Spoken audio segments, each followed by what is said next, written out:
ایک دفعہ کا ذکر ہے ایک چھوٹے گاؤں میں جو کہ سرسبز کھیتوں سے بھرا ہوا تھا۔ اس میں ایک شخص علی رہتا تھا۔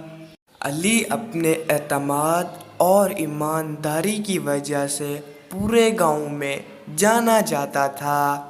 علی پورا دن کھیتوں میں رہتا، فصلوں کا خیال کرتا اور ان کی دیکھ بھال کرتا اور اپنے جانوروں کا بھی خیال کرتا تھا۔ ایک دن علی اپنے کھیتوں میں کام کر رہا تھا تو اسے ایک بوری ملی۔ تو علی نے اس کو اٹھایا اور اس کو کھول کے دیکھا تو وہ سونے کی اشرفیوں سے بھری ہوئی تھی۔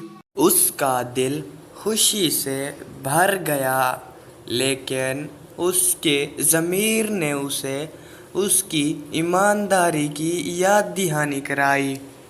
علی نے اس بوری کو اپنے پاس رکھنے کی بجائے گاؤں میں گیا۔ وہاں پر لوگوں سے پوچھا کہ یہ بوری کس کی ہے۔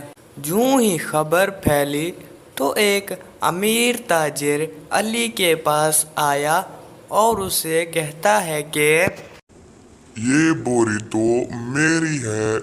یہ بوری مجھ سے گر گئی تھی کہ جب میں کھیتوں کے پاس سے گزر رہا تھا۔ علی نے اس تاجر کو اس کی بوری واپس لوٹا دی۔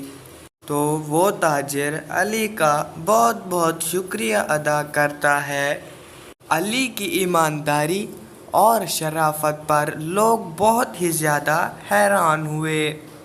گاؤں کے لوگ علی کو شرافت اور ایمانداری کا ایک نمونہ ماننے لگے۔ دوستو، ہمیں اس کہانی سے یہ سبق حاصل ہوتا ہے کہ ایمانداری ایک بہترین حکمت عملی ہے۔